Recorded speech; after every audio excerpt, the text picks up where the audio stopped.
Loué et exalté soit le Seigneur. Nous sommes déjà reconnaissants à Dieu pour les cantiques, particulièrement pour le dernier cantique le chœur de la chorale, de revenir à la Bible. Ça, c'était notre cantique dans ces 10 années lors des émissions par la radio du Luxembourg. C'était toujours le commencement par ce cantique, revenir à la Bible. Et c'est ainsi que les choses demeurent jusqu'à la fin. La parole de Dieu demeure éternellement.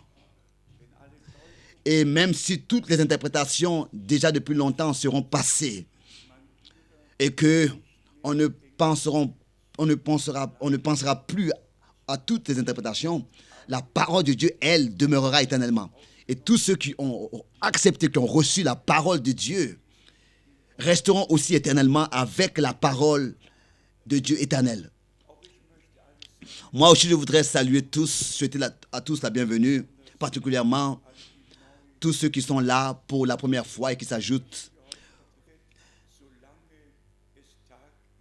Donc, travaillez tant qu'il fait encore jour, car la nuit arrive où plus personne pourra travailler.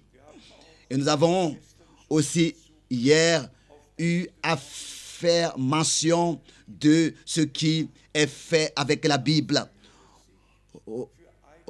Pour un moment, représentez-vous cela devant les yeux. Si le temps restait encore, alors cela pourrait même se passer. Dieu soit remercié de ce que le temps ne va pas comme ça rester pour toujours. Il va aller à sa fin. Mais je vous dis que cela se passerait, que les traductions des temps passés, on ne les aurait plus, mais les hommes auraient seulement les nouvelles traductions. Et elles seraient seulement utilisées par les hommes. Et alors tous dans le monde entier liront, comme nous l'avons lu hier, pas baptisez-les, mais aspergez-les, etc. Ou bien notre Père et Mère qui est aux cieux. Non, imaginez-vous devant vos yeux. Où est-ce que tout cela mène? Où est-ce que tout cela mène? Où est-ce que toute l'humanité va? Et particulièrement la chrétienté, entre parenthèses, la chrétienté conduit. Et nous avons aussi entendu, n'est-ce pas, un avocat du parti Les Verts exige que la loi du blasphème contre Dieu soit ôtée de la Constitution pour que tous puissent blasphémer Dieu selon leur cœur, comme ils le veulent. Jusqu'à maintenant, dans la Constitution de l'Allemagne fédérale, nous avons une loi qui condamne le blasphème contre Dieu et ce paragraphe-là devrait être ôté pour que justement le blasphème soit possible. Pour nous, c'est impensable, incompréhensible. Mais la grande chute, la grande apostasie et la méchanceté a atteint son point culminant. Et comme il est dit, que c'est dans ce temps-là que l'amour sera refroidi dans beaucoup. C'est pour cette raison que nous voulons rester attachés à la parole de Dieu. Ce que les hommes font, ce que les églises font, et ce que ces 42 femmes et ces 10 hommes-là ont fait en traduisant cette Bible qui, en fait, porte la responsabilité pour cette nouvelle édition de la Bible. Ils vont devant Dieu rendre compte. Notre devoir, n'est-ce pas, c'est de encore plus vivre plus proche du Seigneur et encore plus croire à la parole de Dieu et de vivre dans la communion directe encore plus profonde avec Dieu par sa grâce. Et encore peut-être cette annonce, Dieu voulant, et que nous serons encore sur terre. Il y a aussi pour la prochaine année un voyage en Israël planifié, et c'est-à-dire du lundi le 7 mai jusqu'au vendredi le 17 mai. Et nous nous réjouirons si plusieurs pouvaient prendre part à ce voyage. Nous avons encore des salutations que le frère Schmidt nous a remis. Nos frères de l'Est appellent toujours de nouveau. Et nous remercions Dieu de ce que le frère Schmidt, par le Seigneur, et c'est là depuis le commencement, a été de cette manière utilisé pour justement s'occuper de tout le monde russe et de leur apporter la parole du Seigneur. Nous avons des salutations de la Moldavie, du Ouzbékistan, de la Russie et de l'Ukraine. Et nous sommes liés avec tous dans le Seigneur. Et plusieurs frères ont appelé. Le frère Étienne a appelé. Ils écoutent. Le frère John de Bucarest a envoyé un email. Ils écoutent. Et ils ont part. Des frères en Afrique, au Canada et partout écoutent en direct et on part aux réunions. Et bien sûr, nos bien-aimés frères et sœurs du Chili avec lesquels nous sommes profondément liés. Que Dieu le Seigneur a accordé réellement sa grâce jusqu'à maintenant et il continuera à le faire. Nous avons le devoir de prêcher la parole telle que elle nous a été transmise et confiée. Peut-être comme une remarque secondaire, aujourd'hui, la fille de frère Branham sera ensevelie. Rebecca, née Branham, et John Smith est connue de plusieurs de nous. Elle était, n'est-ce pas, mariée avec John Smith. Nous avons rencontré John Smith encore en Israël, à Jérusalem, lors du dernier voyage, la dernière fois. Et nous avons eu ensemble à parler de certaines choses. Et Rebecca est décédée, est morte du cancer et peut sûrement voir ce qu'elle a cru. Ce qui, dans ce contexte des choses, me touche beaucoup. C'est cette réalité que le frère Branham, le 7 mai 1946, lors de son appel direct et de son envoi, il lui a été dit que rien ne pourra résister à ta prière et non plus le cancer. Et ça, c'était la chose particulière dans son ministère. Et il n'y a pas plus de personnes qui ont été guéries du cancer que comme dans le ministère de frère Branham. Et c'est ainsi que nous voyons qu'auprès de Dieu, il n'y a pas d'exception de personne. Il n'y a pas de bien-aimés. Il n'y a pas de personnes qui sont plus aimées que les autres. Devant Dieu, nous sommes tous pareils et personne ne peut choisir comment est-ce qu'il quittera cette terre et de quelle manière cela doit se passer. Nous respectons les décisions de Dieu et disons ce qu'il fait, c'est bien fait. Et cela reste juste, sa volonté juste. Heureux celui qui n'en veut pas à Dieu, qui ne lui fait pas de reproches, mais qui peut dire oui, même quand on peut citer cette parole. Ce que je fais maintenant, tu ne le comprends pas, mais tu le comprendras plus tard. Il y a des choses dans nos vies, dans notre vie que nous ne comprenons pas, que nous ne pouvons pas saisir. Mais ensuite, le temps arrive où nous le comprendrons, où nous le verrons. Pourquoi est-ce que cela s'est passé ainsi? Remets tes voies au Seigneur et mets ton espérance en lui. Il agira. Aussi avec toi, il agira. Loué et exalté soit son merveilleux nom glorieux. Aujourd'hui, nous avons donc un frère qui a son jour de naissance, le frère Gilbert. aujourd'hui de Paris, le frère Gilbert de Paris, de 1955. Il est né en 1955, donc c'est l'année qui, justement, pour moi, avait une grande signification. C'était l'année dans laquelle le frère Branham était venu en Allemagne et en Suisse, et le frère Gilbert se sent honoré de ce que, justement, c'est dans cette année-là qu'il vint dans ce monde, qu'il est né, et dans un temps où d'autres déjà étaient nés de nouveau. Et nous voulons simplement demander qu'il puisse venir et encore prier avec nous.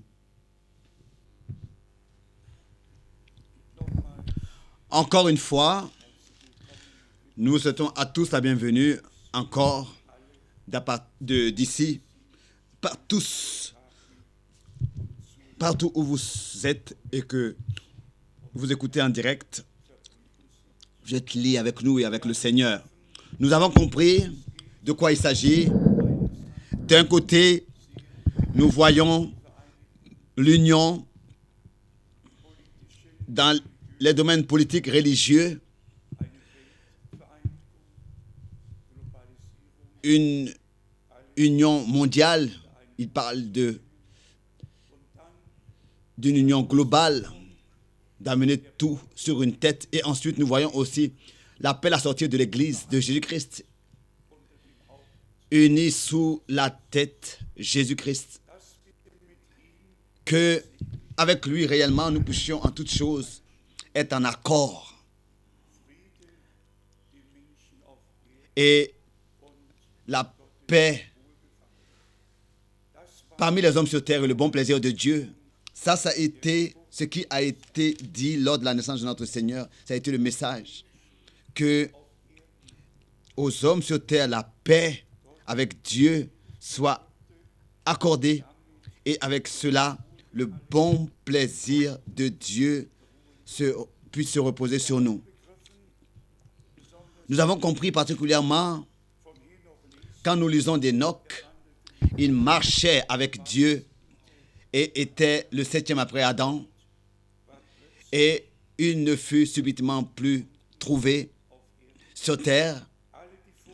Tous ceux qui vivaient avant nous dans ces 6 âges de l'Église nous ont dévancés, mais nous, à la fin de ce dernier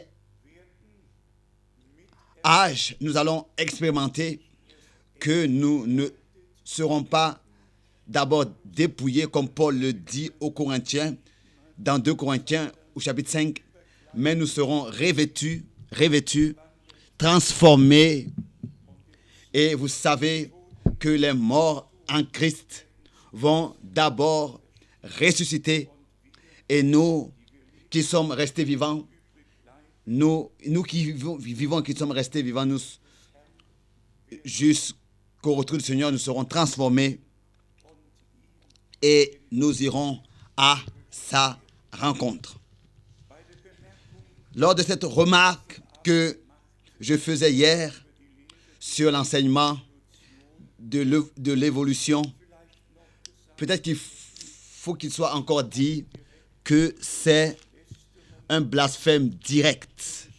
Car il est écrit, n'est-ce pas, que Dieu a créé l'homme à son image. À l'image de Dieu fut créé l'homme. C'est ainsi que c'est écrit. Et quand Dieu devint homme et fut trouvé comme un homme, semblable à un homme, et marchait sur cette terre, c'est ainsi qu'il a pris notre apparence. Il était un homme comme nous, circoncis le 8e jour, à 12 ans dans le temple, à 30 ans commençant son ministère, et ensuite mourir pour nous sur la croix à Golgotha, pour nous apporter la rédemption, le pardon, la grâce et le salut, pour que quand l'achèvement de son œuvre arrive, que nous soyons transformés à son image, car nous le verrons tel qu'il est, et nous lui serons semblables.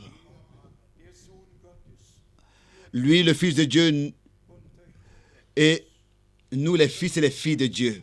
Nous pourrions réellement sur cela lire beaucoup de versets bibliques, mais nous savons exactement, depuis presque 2000 années, le temps de l'explication et des informations est venu, le temps de se détourner de Dieu, de s'éloigner de Dieu est manifesté quand nous pensons, n'est-ce pas, que Dieu, dans ces dernières 500 années, a accordé beaucoup de réveils. Et quand nous pensons à tous ces milliers de cantiques qui ont été faits dans les temps des différents réveils, aux têtes pleines de sang et de blessures, pleines de douleurs, de plaies et de honte,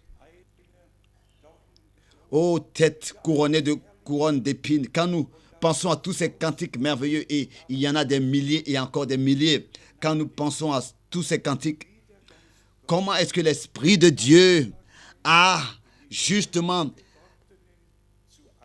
introduit dans ceux qui étaient croyants la reconnaissance, et il les a laissés exprimer leur reconnaissance par des cantiques, et que justement dans ce pays dans lequel nous sommes, l'Allemagne, dans lequel la Réformation a eu lieu, qu'une telle chose se passe, c'est pour nous incompréhensible, mais tel qu'il est écrit dans 2 Pierre chapitre 3 au verset 3, que les moqueurs vont apparaître.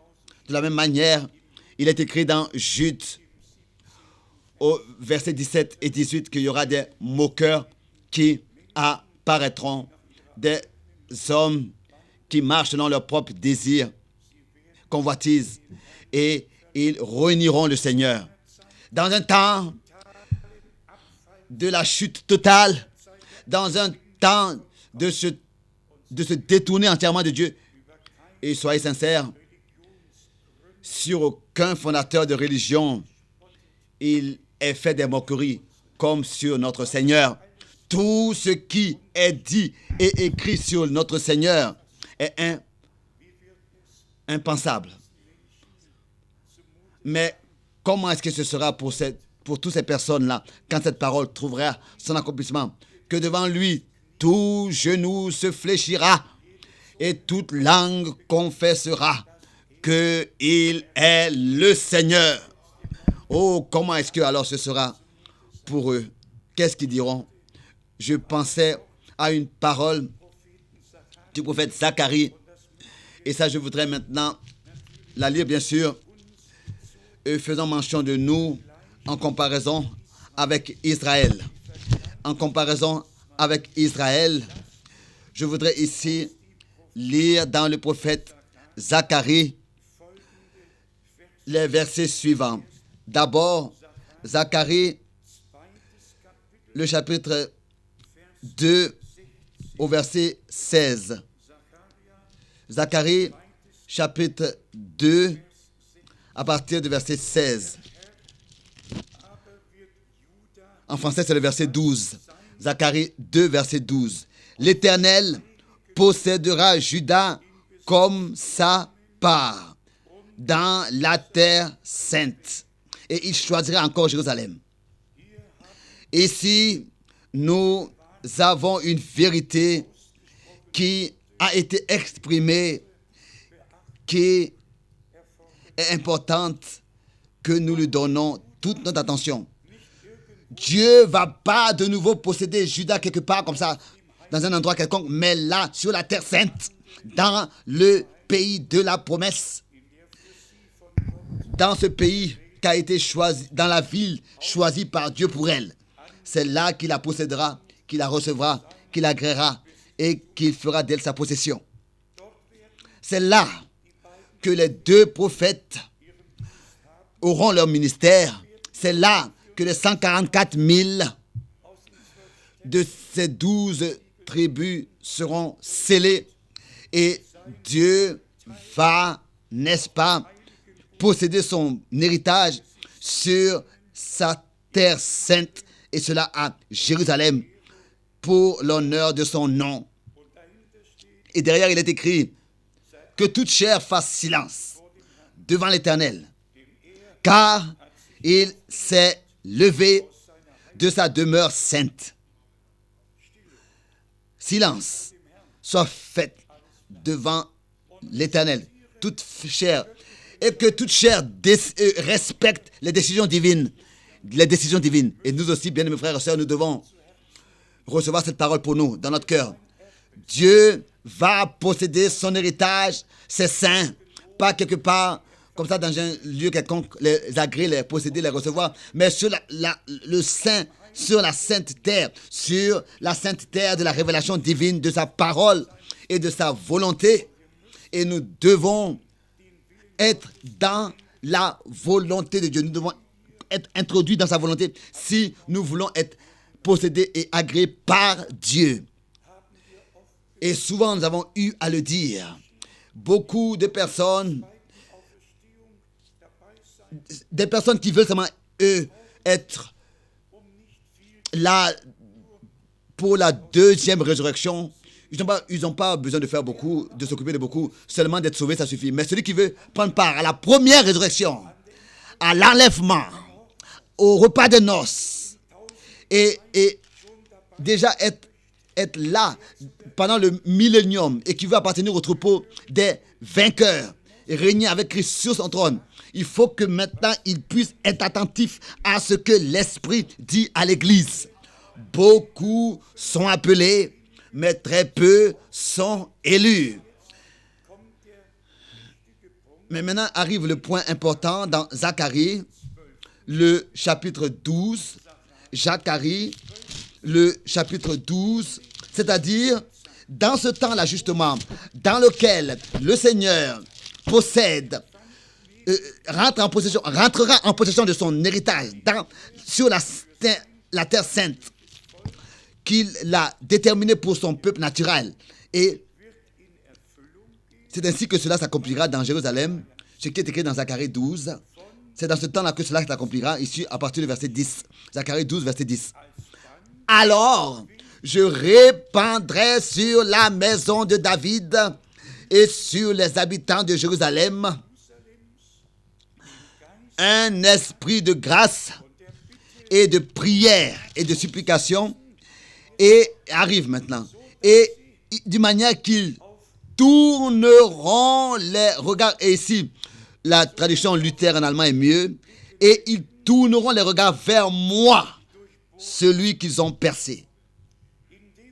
Au moment où Dieu rentre en possession de nous et que nous devenons son appartenance, alors nous regardons à celui qui a été percé, qui pour nous a été crucifié, pour nous, à celui qui nous a tant aimés profondément et qui a donné son sang, sa vie pour nous et pour nous sauver et pour faire d'enfants d'hommes des enfants de Dieu. Si ici il est écrit, je posséderai de nouveau Juda, il relit Zacharie 2, verset 12, et je choisirai de nouveau Jérusalem. Et ensuite, dans Zacharie 12, verset 10, je répandrai de mon esprit sur toute chair, un esprit de grâce et de supplication, et ils tourneront les regards vers moi, celui qu'ils ont percé.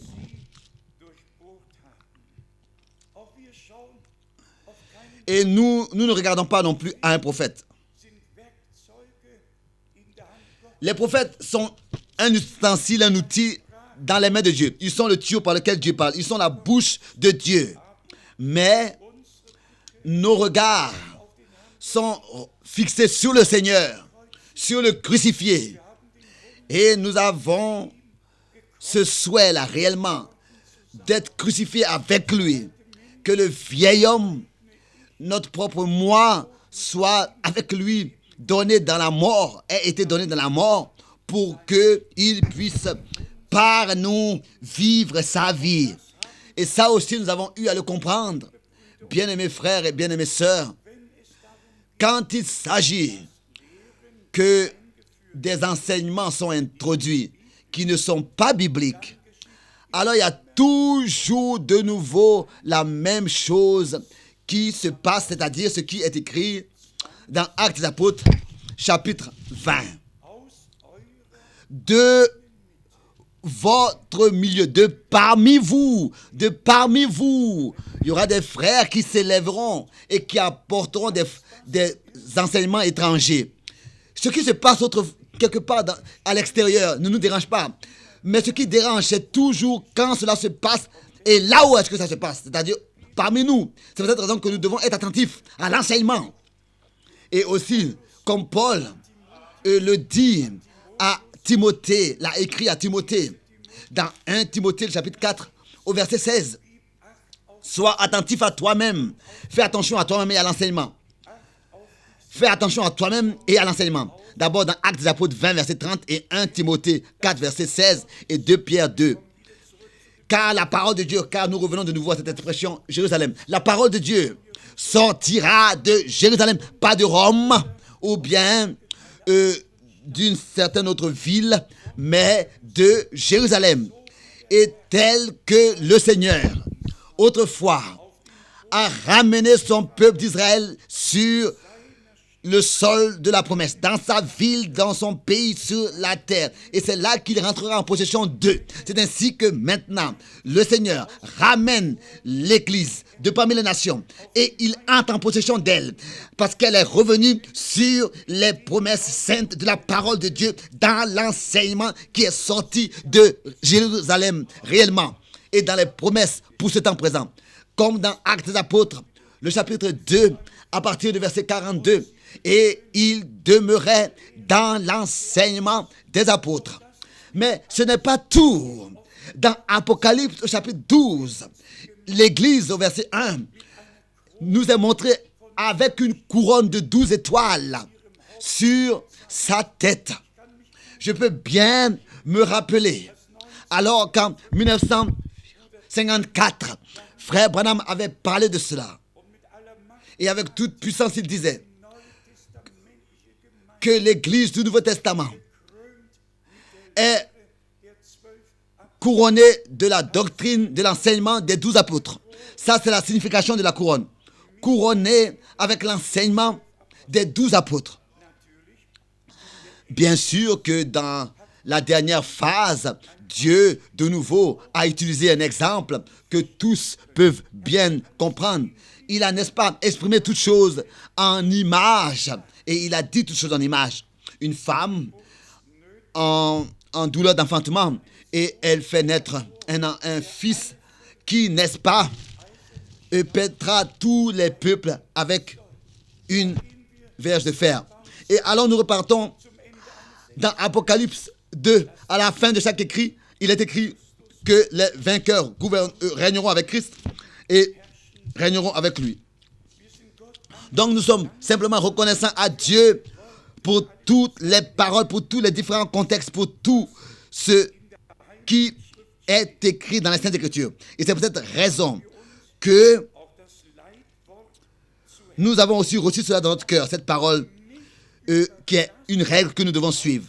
De ne pas aller au-delà de ce qui est écrit. De ne pas sortir au-delà de ce qui est écrit. Nous restons dans le cadre de la parole de Dieu. Il n'y a pas une unique révélation qui sortirait de la parole, qui irait à l'extérieur et qui pourrait être élevée au-dessus des Écritures. Une telle révélation n'existe pas.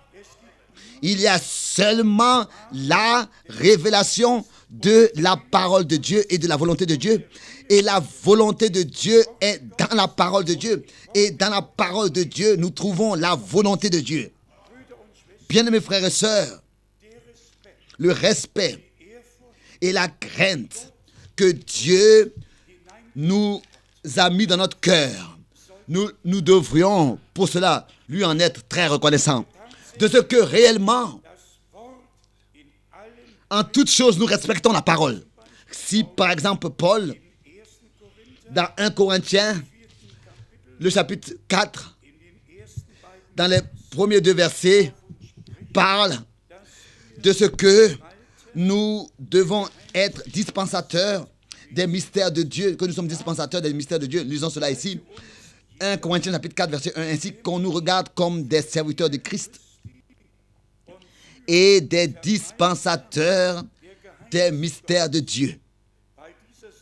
Du reste, ce qu'on demande des dispensateurs, c'est que chacun soit trouvé fidèle. Et ensuite, le pont est fait au verset 16, la deuxième partie, 1 Corinthiens 4, verset 6, peut-être que nous lisons tout le verset 6. C'est à cause de vous, frères, que j'ai fait de ces choses une application à ma personne et à celle d'Apollos, afin que vous appreniez en nos personnes à ne pas aller au-delà de ce qui est écrit. Et maintenant arrive la raison. Et elle est très claire pour nous tous. Et que nul de vous ne conçoive de l'orgueil en faveur de l'un contre l'autre. Qu'est-ce que cela veut dire? Si, par exemple, un frère prêche quelque chose qui n'est pas ce que l'autre a prêché, alors il y a une division, une prise de parti parmi le peuple de Dieu. Les uns vont croire ce que ce frère a dit, les autres vont croire ce que l'autre frère a dit. Et déjà, il y a une division dans l'Église. L'un doit dire la même chose que l'autre a dit, et l'autre doit aussi dire la même chose que l'autre a dit. Il faut que ce soit le même langage qui est parlé, qui est utilisé. Par chacune de ces paroles, il accordera toujours la même révélation et la même inspiration. Toujours on entend parler par exemple des 7 tonnerres. Et bien, mes frères et sœurs, il faut dans la réalité que dans toute la clarté, cela soit dit, que en ce qui concerne cela aussi, seulement les Écritures ont à être valables. Pas ce qui est dit, pas ce qui a été dit sur ce sujet, mais ce que les Saintes Écritures eux-mêmes disent là-dessus. Et cette fois-ci, elles ne disent rien justement là-dessus. Cette fois-ci, les Saintes Écritures ne disent rien là-dessus, sur ce sujet. C'est peut-être que nous aussi, nous n'avons rien besoin de dire là-dessus. Si dans Apocalypse 10, il est écrit de sceller ce que les 7 tonnerres ont dit et de ne pas l'écrire, alors Dieu n'a même pas voulu que cela soit prêché. Alors Dieu lui-même s'est réservé cette responsabilité de laisser s'accomplir cela quand le temps sera arrivé pour cela. Mais si aujourd'hui quand nous pensons aujourd'hui que tous ont une révélation là-dessus, sur les 7 tonnerres, encore une fois, que cela soit dit avec insistance. Ici, il s'agit de ne pas aller au-delà de ce qui est écrit. Alors, ce qui n'est pas écrit, ce n'est même pas dans ma responsabilité. Ma responsabilité est seulement de prêcher la parole écrite. Si ce n'est pas une parole qui a été écrite, alors je n'ai même pas besoin de faire des fantaisies là-dessus, mais de rester attaché à seulement ce qui est écrit. Et en fait, tous les frères dans le monde entier, vraiment, encore une fois, dans toute la clarté, il faut que cela soit dit à tous, que toute interprétation, réellement, est une propre œuvre, et ce que les hommes pensent et leur opinion. Et nous ne sommes même pas intéressés de tout. Ça ne nous intéresse même pas. Ici, nous avons cela en tant qu'une parole du Seigneur, particulièrement pour tous les frères dans le ministère et cela dans le monde entier. Si, par exemple, dans Apocalypse, le chapitre 8, les premiers 4 anges de trompette sonnent de la trompette et que les premiers 4 jugements ont lieu. Et ensuite, au chapitre 9, donc le 5e et la 6e trompette retentit. Et ce qui se passe nous est clairement dit. Et ici, nous avons particulièrement, et je voudrais que tous les frères qui servent le Seigneur dans le ministère le reçoivent dans leur cœur.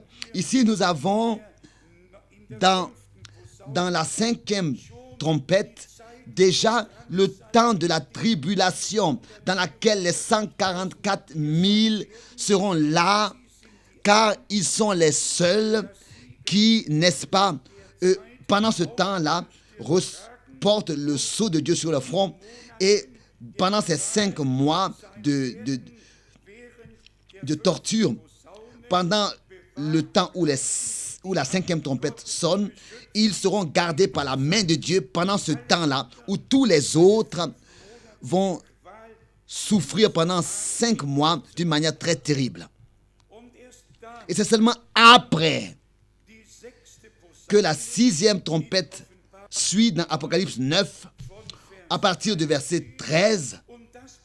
Et cela concerne déjà l'Irak. Cela concerne déjà l'Euphrate, où ici, les 4 anges qui étaient prêts pour l'heure, le jour, le mois, et l'année furent déliés afin qu'ils tuent le tiers des hommes de l'humanité. Nous le lisons ici dans Apocalypse 9, à partir du verset 13 jusqu'au verset 15, dans tous les versets qui suivent. Et c'est seulement après, s'il vous plaît, qu'il est annoncé, et cela en relation, que l'annonce suit en relation avec l'ange de l'alliance, avec l'arc-en-ciel sur sa tête, et son pied comme donc un arc-en-ciel au-dessus de sa tête. C'est seulement après, comme il est dit ici, il pose son pied droit sur la mer et son pied gauche sur la tête, sur la terre. Et il cria d'une voix forte. Nous avons vraiment, et son pied est comme des colonnes de feu. En tant que l'église Jésus-Christ, en tant que l'église du Nouveau Testament, nous n'avons rien à voir à faire avec ce que Dieu va faire après l'enlèvement. Et particulièrement avec des choses qui concernent Israël et tout ce qui appartient à cela. Et cela aura lieu dans l'époque après l'enlèvement. Et ce que les frères doivent aussi reconnaître est que Apocalypse 10 est seulement une annonce. Et ce qui est écrit ici n'est pas encore l'accomplissement de ces choses. Mais Apocalypse 10 fait que annoncer que au jour de la voix du 7e ange, quand c'est l'annonce, quand il sonnera de la trompette, le mystère de Dieu s'accomplira comme il l'a annoncé à ses serviteurs les prophètes. Quand il le fera, en tant que, donc révélé à ses serviteurs, en tant que message. Donc c'est seulement après que, au chapitre 11, après cette annonce, que le ministère des 2 prophètes dans Apocalypse 11 suit, n'est-ce pas, du verset 1 au verset 17. Et à partir du verset 15, nous avons la description de ce qui se passe quand, justement, ce qui a été annoncé dans le chapitre 10 s'accomplira et que le 7e ange réellement sonnera de la trompette. Oh mon Dieu, je me demande, est-ce que cela est si difficile de donner raison seulement à Dieu? Est-ce que c'est vraiment difficile de respecter l'ordre dans la parole de Dieu et de croire comme les Écritures l'ont dit? Est-ce que c'est vraiment difficile de revenir à la parole de Dieu, d'abandonner nos opinions et de respecter la parole de Dieu telle qu'elle est écrite? Si auparavant, nous avons lu que nous n'avons pas le droit de sortir au-delà de ce qui est écrit et de croire comme le dit les Écritures, alors qu'est-ce qui doit se passer alors avec ce qui n'est même pas écrit? Si déjà avec ce qui est écrit, nous n'avons pas le droit de sortir au-delà de cela, qu'est-ce qui doit se passer alors avec ce qui n'est même pas écrit? Mes bien, mes frères et sœurs, le temps est arrivé où nous devons parler clairement et ouvertement au nom du Seigneur, et de respecter l'ordre de la Bible et de ne pas permettre une petite place pour ne serait-ce qu'une petite interprétation, mais que la parole originale soit respectée de tous. Et en tout sujet, nous devons seulement respecter ce que les Saintes Écritures disent. Et nous avons dans Apocalypse, le chapitre 11, d'une manière très claire,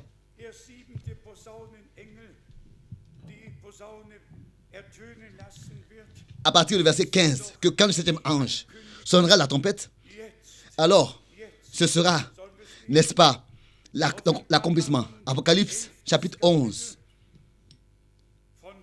à partir du verset 15. Le 7e ange sonna de la trompette, et il y eut dans le ciel de fortes voix qui disait, le royaume du monde, pas l'enlèvement, mais le royaume du monde, s'il vous plaît, est remis à notre Seigneur et à son Christ, à son oint, et il régnera au siècle des siècles. Donc pour toute éternité. Ça, c'est le contenu. Ça, c'est la parole de Dieu. C'est ainsi que c'est écrit. Et c'est ainsi que cela sera. Donc, au siècle des siècles. Et c'est à ce moment-là, lisons à partir du verset 18, ou bien 16 d'abord. Et les 24 veillards qui étaient assis devant Dieu sur leur trône tombèrent face contre terre et ils adorèrent Dieu en disant, nous te rendons grâce, Seigneur, Dieu Tout-Puissant, qui est et qui était, car tu as saisi ta grande puissance et pris possession. Et pris possession de ton règne.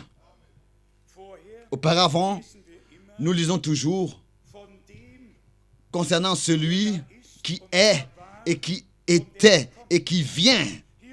Mais ici, nous ne lisons plus qui vient. Mais ici, nous avons sa venue déjà représentée devant les yeux. Tu es entré en possession de ton règne. Car tu as saisi ta puissance. L'expression ici, et qui vient, n'est plus écrite ici. Pourquoi? Parce que c'est l'accomplissement. Oh bien, mes frères et sœurs, dans toute la parole de Dieu, nous avons la volonté de Dieu révélée. Avec l'Église, avec Israël, tous les différents contextes. Mais il faut qu'il soit laissé dans le contexte là où il est écrit. Car c'est là leur place. On pourrait ici continuer à lire. Mais revenons à ce qui nous concerne en tant que personnes qui suivent le Seigneur et qui veulent être prêts lors du retour de Jésus-Christ. Il y a ces expressions particulièrement dans l'évangile de Jean, le chapitre 6. Personne ne peut venir à moi si ce n'est que le Père l'attire premièrement. Et tous ceux qui viennent à moi, je leur accorde la vie éternelle. Et ensuite, notre Seigneur dit, dans l'évangile de Jean, le chapitre 5, il s'adresse à ceux qui sont des Écritures, mais qui ne viennent pas à lui. Et c'est là que continue tout le grand problème. De sonder les Écritures, c'est une chose, mais de venir au Seigneur et de réellement recevoir par lui la parole révélée, ça c'est tout à fait une autre chose. Ici, dans Jean chapitre 5, nous lisons peut-être les deux versets 39 et 40.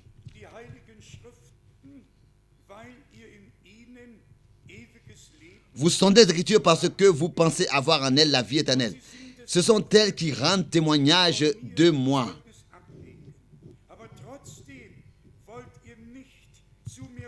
Et vous ne voulez pas venir à moi pour avoir la vie.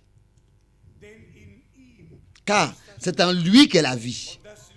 Et la vie est la lumière des hommes. Donc, il s'agit de revenir à la parole, de revenir au Seigneur et de suivre le Seigneur et vraiment de seulement croire tout comme le dit les Écritures. Pas comme le dit un frère, mais comme le dit les Écritures. Et souvent, nous avons eu à le dire. Entièrement, réellement tout. Ce qui a affaire ce qui est lié à la rédemption. Et avec, donc, entre le Rédempteur et les rachetés, tout est déjà écrit dans les Saintes Écritures. Tout ce qui concerne les Rédempteurs et les rachetés. Et il y a toujours une réalité divine. Jamais une interprétation était nécessaire. Mais tout s'est accompli tel que c'était écrit. De sa naissance, de la naissance de notre Seigneur, par sa vie, son ministère, sa souffrance et sa mort, jusqu'à sa crucifixion, la condamnation a été mise sur lui pour que nous ayons la paix. Et par ses meurtrissures, nous sommes guéris. Tout était une réalité. Je voudrais encore insister là-dessus. La naissance de notre Seigneur était une réalité. Sa souffrance, sa mort était une réalité. Le fait qu'il soit allé dans les endroits inférieurs de la terre, c'était aussi une réalité. La victoire sur la mort et l'enfer et le diable, c'était une réalité. Sa résurrection était une réalité, ce n'était pas une interprétation ou bien une doctrine. Et son retour sera aussi une réalité. Si alors des frères disent, à cause d'une seule et unique citation qu'ils ont encore mal compris et interprété après l'avoir mal compris, que le message est l'appel de 1 Thessaloniciens 4 est le cri de 1 Thessaloniciens 4 où il est dit que le Seigneur lui-même descendra avec le cri de commandement et la trompette. Et il y a quelqu'un qui disait, et Frère Branham disait que le cri d'appel est le message. Et à cause de cela, donc à cause de cette expression que Frère Branham a dit, le cri de commandement est le message. Alors à cause de ça, ils disent que le Seigneur descend depuis ces années-là, doucement, etc. Et que le trône de jugement, le trône de grâce s'est détourné, s'est transformé en trône de jugement. Pourquoi? Parce qu'ils prennent une seule citation du prophète, il le sort de son contexte, il ne le redonne même pas, n'est-ce pas, dans son entièreté. Ils sortent de son contexte et ils en font un enseignement qu'on ne peut comprendre. Ils le propagent partout et ils disent que le Seigneur est en train de descendre depuis. Mais, oui, mais combien de temps est-ce que sa descente devrait encore durer? Si les Saintes Écritures disent que comme l'éclair de l'Est apparaît et éclaire jusqu'à l'Ouest, c'est ainsi que sera le retour du Seigneur. Ça ne dure pas 40 ans. En un seul instant, on a même à peine vu déjà, il est là et c'est déjà l'enlèvement a eu lieu. Non. La parole de notre Dieu demeure éternellement. Et toutes les interprétations auront leur fin. Pour nous, c'est une grande douleur de ce qu'il y a beaucoup de choses qui sont enseignées et propagées partout, qui en tant que message sont désignées. Le message est seulement dans ce livre, la Bible.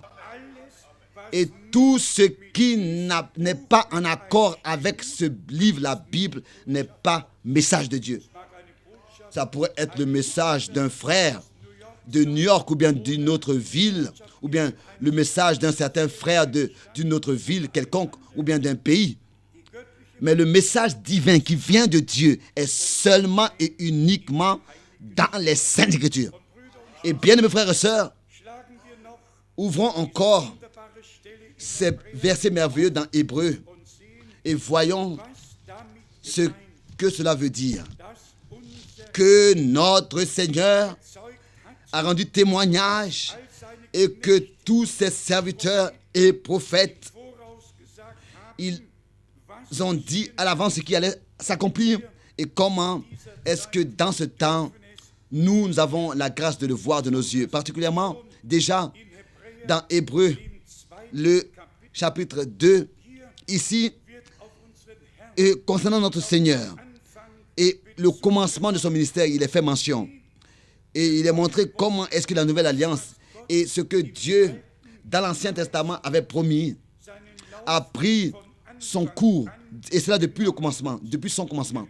Hébreux, chapitre 2, à partir du verset 2.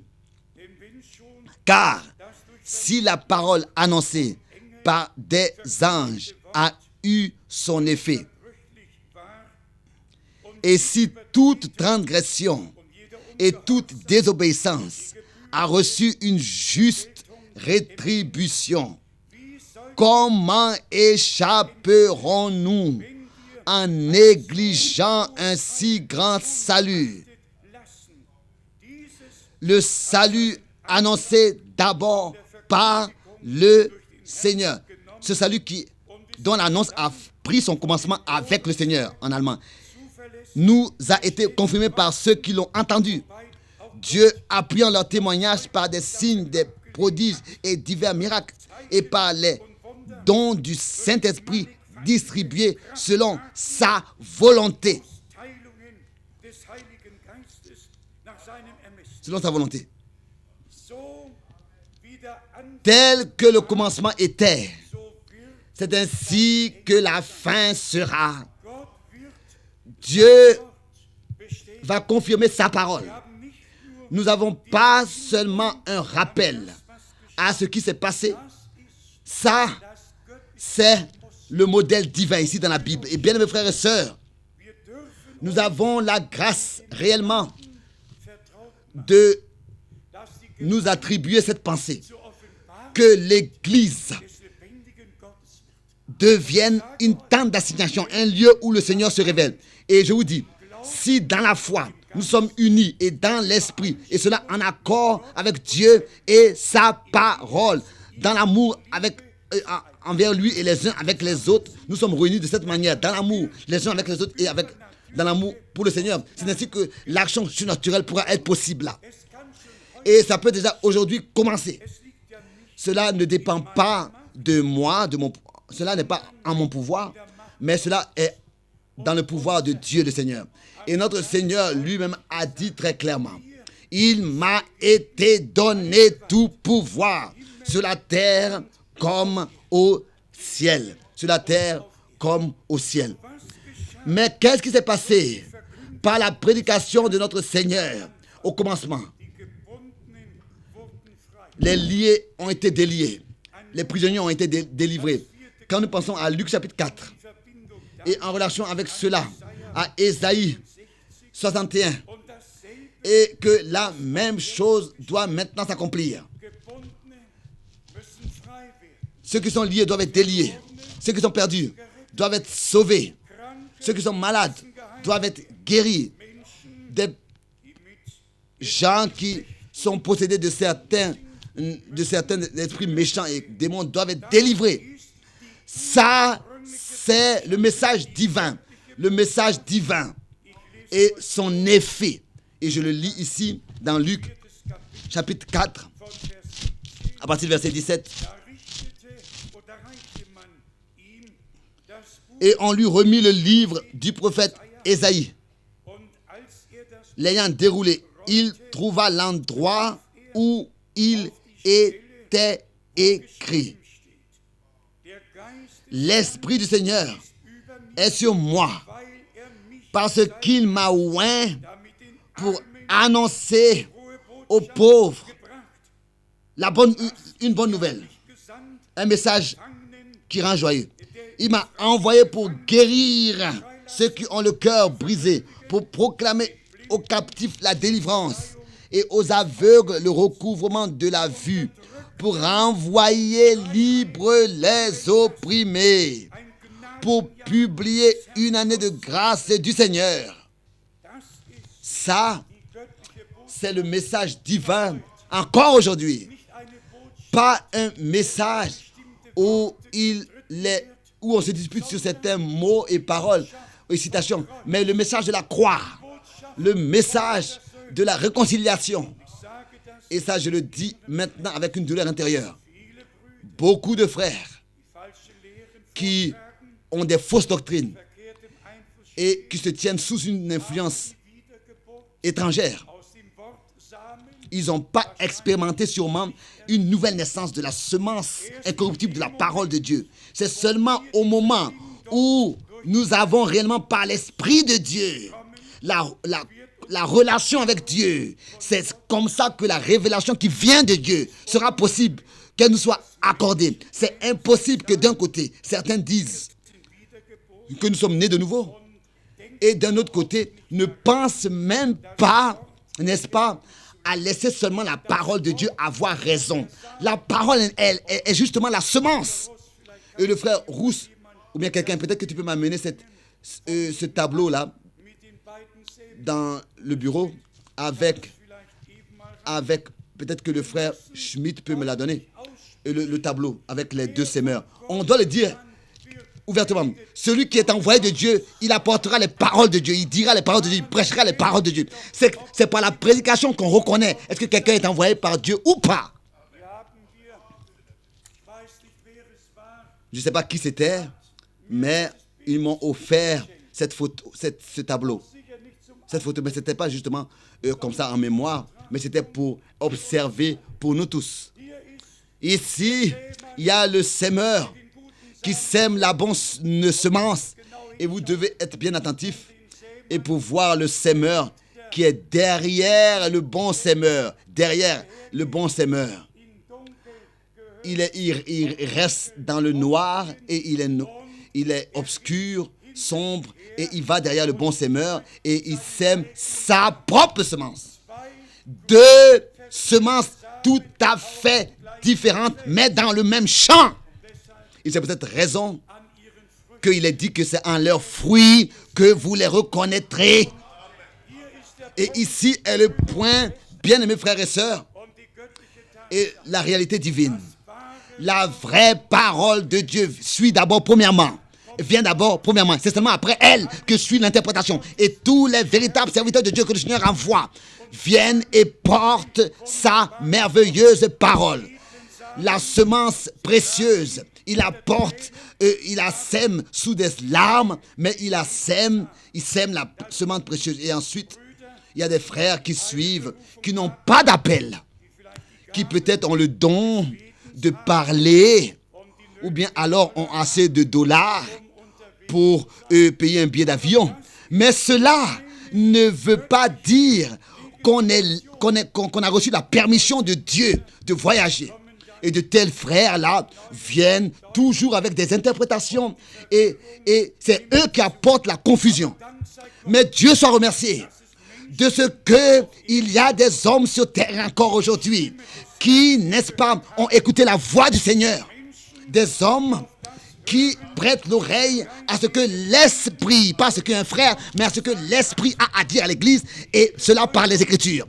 Chaque interprétation, déjà de loin, ils le rejettent. Et ils acceptent, ils reçoivent seulement la semence incorruptible de la parole de Dieu. Pour le dire sincèrement, si on posait la question à tous ces frères-là, qui dans le monde entier voyagent, si on leur demandait quand est-ce que le Seigneur les a appelés, et où est-ce qu'il les a appelés, et qu'est-ce qu'il leur a dit lors de leur appel, et je vous dis qu'il y aurait un grand silence.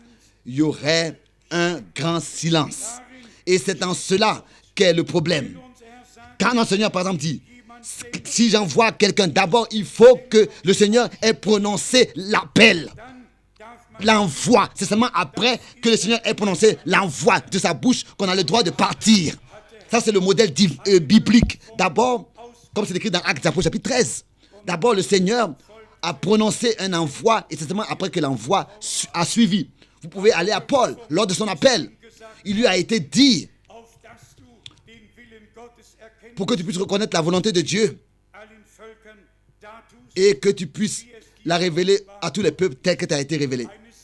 Un envoi selon la parole de Dieu est dans la volonté de Dieu pour apporter la parole de Dieu au peuple de Dieu et de conduire de cette manière le peuple de Dieu dans la volonté de Dieu. Tous les envois que Dieu a toujours donnés et ont été donnés pour que le peuple de Dieu soit ramené au Seigneur et soit conduit dans la volonté de Dieu et ramené dans l'ordre de son salut en accord avec sa parole. Et c'est peut-être raison que Jean-Baptiste était le premier homme qui a fait le pont entre l'Ancien et le Nouveau Testament. Luc chapitre 16, verset 16. La loi et les prophètes sont allés jusqu'à Jean et c'est à partir de là que le royaume de Dieu a été prêché. Mais il était un homme envoyé de Dieu avec un message divin adressé au peuple de Dieu. Pas pour sonner sa propre trompette et ouvrir son propre chemin, mais prêcher la parole de Dieu pour conduire époux et épouse ensemble et pour frayer le chemin du Seigneur. La même chose est encore le noyau du message divin aujourd'hui qui nous a été apporté par Frère Branham. Comme il lui a été dit, tel que Jean-Baptiste a été précurseur de la première venue du Christ. C'est ainsi que tu seras envoyé avec un message qui sera précurseur du retour du Christ. Et ça, nous le croyons tous, de tout notre cœur. Et si cela est ainsi, dites Amen. Et encore plus à haute voix. Ça, nous le croyons de tout notre cœur. Mais je suis sincère. Je ne crois pas une seule et unique interprétation. Je ne pense même pas à le faire. Dans le futur, de croire et accepter une interprétation. C'est peut-être raison que nous avons toujours de nouveau la même demande adressée au peuple de Dieu. Ne croyez pas tout esprit, mais examinez d'abord les esprits. Quand nous pensons par exemple à tous ces... Si nous lisions encore tous les versets, Pierre ne parle pas seulement de faux prophètes. Il parle aussi de faux docteurs. Aussi de faux docteurs. Ici, il est écrit dans 2 Pierre, le chapitre 2, verset 2, verset 1. 2 Pierre, chapitre 2, verset 1. 2 Pierre, chapitre 2, verset 1 et 2. Il y a eu parmi le peuple de faux prophètes et il y aura de même parmi vous de faux docteurs qui introduiront sournoisement des sectes pernicieuses et qui, reniant le maître qui les a rachetés, attireront sur eux une ruine soudaine. Oui, ils renient le maître, le Seigneur, qui les a rachetés avec ce qu'ils prêchent, avec ce qu'ils enseignent. Pourquoi? Parce qu'ils ne restent pas dans sa parole, mais ils vont au-delà de ce qui est écrit ou bien ils tordent la signification des Écritures. C'est en cela qu'ils renient le maître. Donc, résumons de quoi il s'agit. Dans nos jours, il n'y a pas seulement beaucoup de choses qui sont changées à la Bible et transformées et traduites différemment. Dans nos jours, nous avons aussi le point culminant de la confusion et de l'égarement. Et ici est le point duquel il s'agit pour nous. Selon notre connaissance de la parole de Dieu, l'Église épouse sera appelée à sortir et sortira de tout Babylone et de toute cette confusion. Elle revient dans la parole de Dieu et dans la parole de Dieu, elle est sanctifiée et préparée, et cela sous le couvercle du sang de l'agneau pour le jour glorieux du retour de Jésus-Christ, notre Seigneur.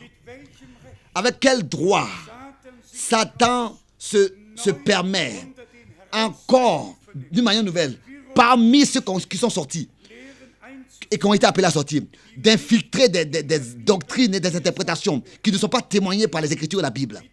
Et s'il vous plaît, je vous demande à tous de prier, de me soutenir et que nous puissions rester fermes et prendre position seulement pour la parole de Dieu et réellement nous revêtir, comme c'est écrit dans Éphésiens chapitre 6. Méditez là-dessus et priez le Seigneur pour cela, pour que nous soyons entièrement revêtus. Éphésiens chapitre 6, à partir de verset 10.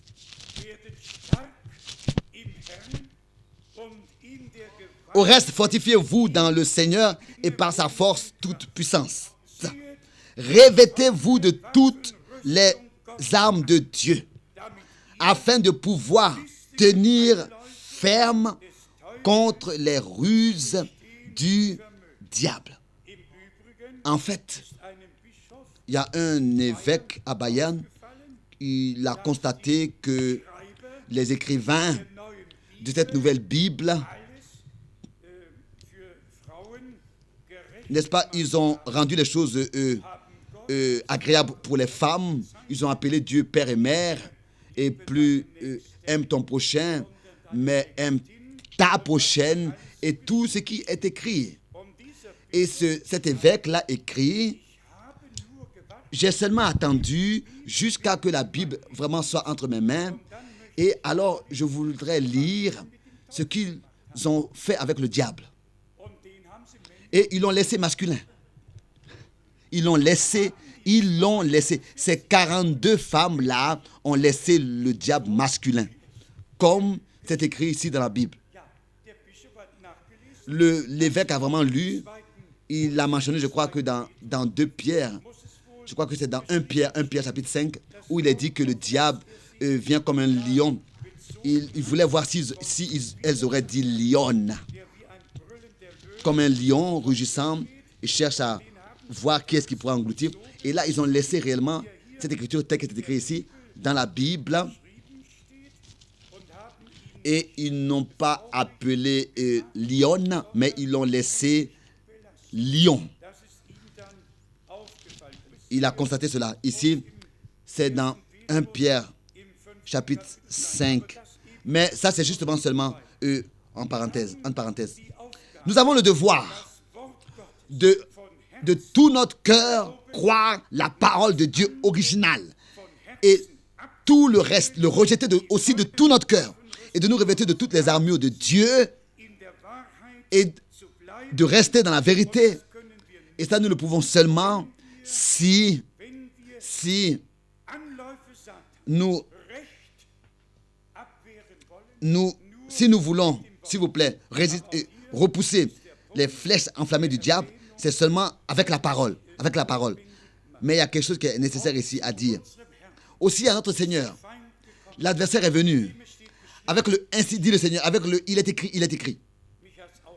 Cela m'a étonné de ce que le Vatican, particulièrement Apocalypse 15, il n'y a pas longtemps, a beaucoup insisté sur ce chapitre. Ils ont vaincu et ils sont sur la mer de verre, etc. Et aussi de la même manière, Apocalypse 19, concernant le repas de noces de l'agneau. Il a aussi parlé ici de l'épouse dans Apocalypse 19. Mais le Vatican n'utilise jamais le chapitre 17 et 18 de l'Apocalypse. Là, il laisse ces 2 chapitres-là.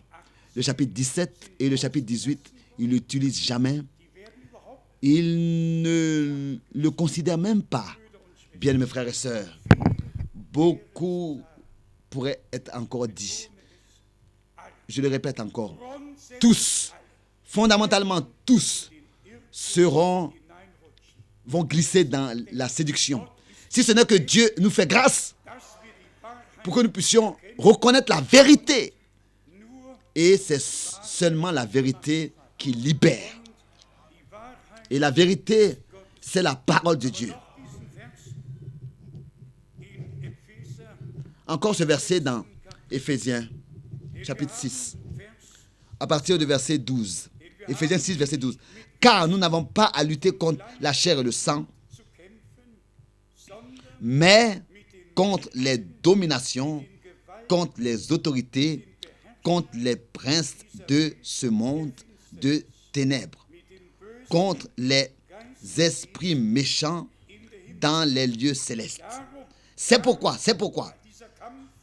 puisque ce combat continue encore, c'est pourquoi, prenez toutes les armes de Dieu, afin de pouvoir résister dans les mauvais jours et tenir ferme après avoir tout surmonté. En allemand, il est dit encore, revendiquer ce qui nous possède. Pour revendiquer ce qui nous possède. Ça, c'est ce qui nous appartient. Sans ce revêtement, nous ne pouvons pas, nous ne pourrons jamais. Mais en étant revêtus de la puissance d'en haut, cela sera possible avec l'aide de Dieu. Notre prière, c'est que tous puissent recevoir la clarté par la parole de Dieu et l'Esprit de Dieu, par la grâce de Dieu. Que ce ne soit pas un qui serait obligé d'enseigner l'autre, mais que tous soient enseignés de Dieu. Et que tous puissent réellement être introduits dans le conseil du salut de notre Dieu. Et que réellement, par la révélation, nous voyons les choses telles que dans les Saintes Écritures, c'est écrit et promis. S'il vous plaît, pensez à la parole que Dieu possédera Israël seulement sur la terre sainte, dans le pays promis, Jérusalem, dans le pays de la promesse. C'est là qu'il les recevra, qu'il accepte, qu'il les agréera. C'est là que le ministère des 2 prophètes sera. C'est là que le scellement aura lieu. C'est là que l'appel à sortir aura lieu des 144 000. De la même manière avec nous, nous demeurons dans la parole de la promesse pour ce temps. C'est là que Dieu rentrera en possession de son peuple. Pas en étant dans des interprétations, dans des opinions, dans ce qu'un frère enseigne, etc. Non. Mais de la même manière, comme cela est à trouver dans tous les réunions charismatiques sur toute la terre, que cela soit aussi dit ici. Tous ont leur propre programme. Mais le peuple de Dieu est introduit dans le conseil du salut de notre Dieu, dans son plan du salut. Et si à cet endroit, toujours de nouveau, nous disons que maintenant, réellement, nous avons reçu la grâce de Dieu de reconnaître la dernière partie du plan du salut, de l'histoire du salut, en direct ici sur terre. De reconnaître la dernière partie de l'histoire du salut. Qu'est-ce que vous voulez de plus? Qui de vous aurait, il y a 400 ou bien 200 années d'ici, vouloir vivre, et que cela ne serait pas une autre décision de vivre aussi dans ce temps? C'est vrai que tous, quoi que nous devons passer tous par des épreuves et des moments difficiles, ça, c'est clair pour tous. Tel que Israël, dans le domaine terrestre, a fait que passer par des problèmes. Pendant tout leur voyage, ils sont passés par des difficultés. C'est ainsi que nous aussi, nous qui n'appartenons pas à ce monde, notre demeure n'est pas ici sur cette terre, notre maison est là-bas dans les cieux. C'est ainsi que nous aussi, nous avons des épreuves à surmonter que beaucoup, qui sont épargnées de beaucoup d'autres. Mais que Dieu soit remercié pour les épreuves dans lesquelles nous avons la possibilité d'être testés comme de l'or jusqu'à que nous passons de la foi à la vue. Les paroles, les promesses de Dieu demeurent éternellement et ne s'ébranlent jamais, car c'est par son sang que Jésus a scellé ce qu'il a promis dans sa parole. Le ciel et la terre passeront, les collines et les montagnes disparaîtront, mais celui qui croit trouvera que la parole de Dieu demeure éternellement vraie. 2 Corinthiens, chapitre 1, verset 20. Toutes les promesses de Dieu, elles sont en Jésus-Christ, notre Seigneur, par nous, oui et amen. Pas sans nous. Et là, il est écrit par nous, en lui, par nous. Nous appartenons à cela. Nous sommes enfants de la promesse.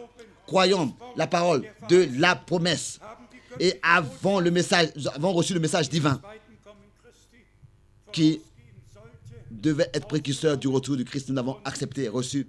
Et réellement, il va dans le monde entier. Il est porté dans le monde entier. Et cela avant le retour du Christ, maintenant. Et que Dieu puisse, dans les différents pays, bénir tous les frères et bénir les pieds de ceux qui apportent le message divin. Aussi nos frères des pays voisins, nos frères ici, dans notre pays.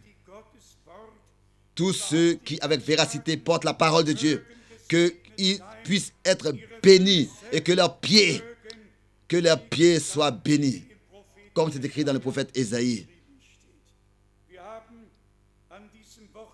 Pendant ce week-end, nous n'avons pas demandé, est-ce qu'il y a des frères et des sœurs qui sont présents, qui auraient le désir de se laisser baptiser, d'être baptisés de manière biblique?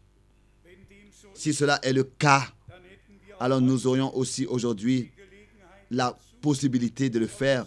Sinon, nous pourrions encore attendre.